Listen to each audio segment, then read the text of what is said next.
ಇವತ್ತು ನಾವು ಮಾಡೋಣ ರವಾ ಇಡ್ಲಿ.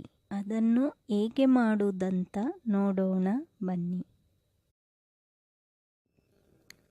ರವಾ, ಮೊಸರು, ಈನೋ, ಉಪ್ಪು, ನೀರು.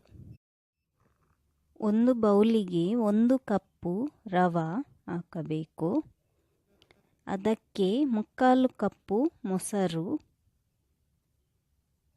ಅರ್ಧ ಚಮಚದಷ್ಟು ಉಪ್ಪು. ಇದನ್ನೆಲ್ಲ ಚೆನ್ನಾಗಿ ಮಿಕ್ಸ್ ಮಾಡಬೇಕು. ಮೊಸರು ಮತ್ತು ರವವನ್ನು ಫಸ್ಟ್ ಮಿಕ್ಸ್ ಮಾಡಬೇಕು. ನಂತರ ಸ್ವಲ್ಪ ಸ್ವಲ್ಪ ನೀರನ್ನು ಸೇರಿಸಿ ಮಿಕ್ಸ್ ಮಾಡಬೇಕು. ಮಿಕ್ಸ್ ಮಾಡುವಾಗ ಲಂಪ್ಸ್ ಬರಬಾರದು. ಮಿಕ್ಸ್ ಮಾಡಿದ ನಂತರ ಅದನ್ನು 15ರಿಂದ 20 ನಿಮಿಷ ಮುಚ್ಚಿಡಬೇಕು. ಒಂದು ಕುಕ್ಕರಿಗೆ 1 ಲೋಟ ನೀರನ್ನು ಹಾಕಬೇಕು. ಈಗ ಇಡ್ಲಿ ಮೌಲ್ಡನ್ನು ಗ್ರೀಸ್ ಮಾಡೋಣ. ಸ್ವಲ್ಪ ಸ್ವಲ್ಪ ಎಣ್ಣೆ ಹಾಕಿ ಗ್ರೀಸ್ ಮಾಡಿದರೆ ಸಾಕು. ಇದರಿಂದ ಇಡ್ಲಿ ತೆಗೆಯಲು ಸುಲಭವಾಗುತ್ತೆ. ಈಗ ಬ್ಯಾಟರ್ ರೆಡಿಯಾಗಿದೆ. ಅದಕ್ಕೆ ಸ್ವಲ್ಪ ನೀರನ್ನು ಸೇರಿಸೋಣ. ನೀರು ಸೇರಿಸಿ ಸ್ವಲ್ಪ ಕಲಸೋಣ.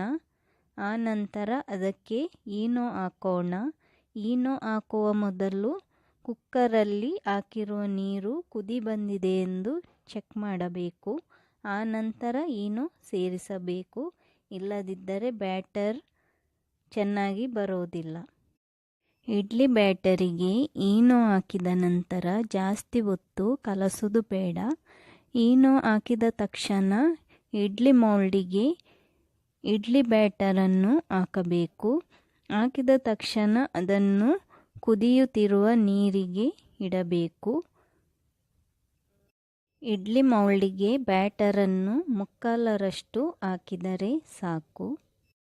ಯಾಕೆಂದರೆ ಬೇಯುವಾಗ ಇಡ್ಲಿ ಉಬ್ಬುತ್ತೆ. ಅದಕ್ಕಾಗಿ ಇಡ್ಲಿ ಬ್ಯಾಟರನ್ನು ಮೌಲ್ಡಿಗೆ 3/4ರಷ್ಟು ಹಾಕಿದರೆ ಸಾಕು. ಈಗ ಅದನ್ನು ಕುಕ್ಕರಲ್ಲಿ ಇಡೋಣ. ಕುಕ್ಕರಲ್ಲಿರುವ ನೀರು ಕುದಿ ಬಂದಿದೆ.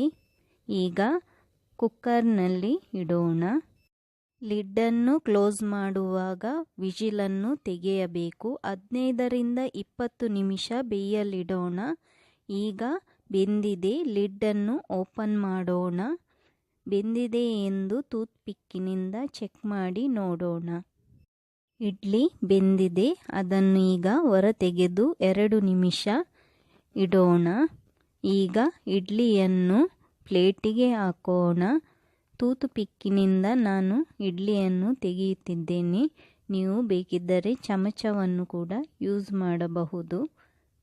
ನಾವು ಮೌಲ್ಡಿಗೆ ಎಣ್ಣೆಯನ್ನು ಗ್ರೀಸ್ ಮಾಡಿದ್ದರಿಂದ ಇಡ್ಲಿ ಸುಲಭವಾಗಿ ಬರುತ್ತಿದೆ.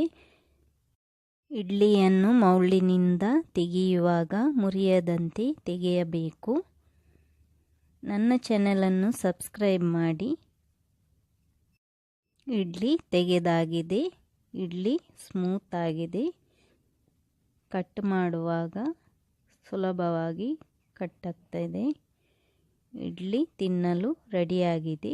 ಹೇಗೆ ಉಂಟಂತ ಕಮೆಂಟ್ ಮಾಡಿ ತಿಳಿಸಿ. Thank you.